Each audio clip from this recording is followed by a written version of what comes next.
Zwane ha dumele hore o tlameha ho lahla tshepo jwalo ka bakwetlisi ba bang lliking e ne e le maikutlo a tshwanang pele papadi ya bona le Sekhukhune United mathwasong a selemong sena.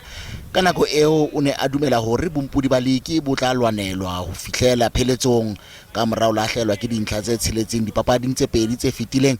Tshepo ya ho tshwara Sundown se ntse e fokotseha, empa sebapadi sena sa mehleng sa Chiefs se tiisitse hore se tla lwana ya khumamela.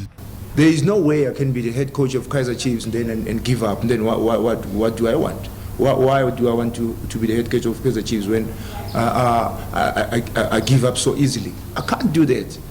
You know, yes, it looks like Sundowns, they've taken it, but we're still not going to give up.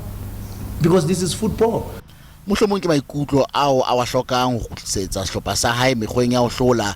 Le ha o le jwalo, Zwane o dumela hore dipapading tse fetileng sehlopha sa hae se bile madimabe, empa ba tlameha ho rarolla mathata bona moleng o morao.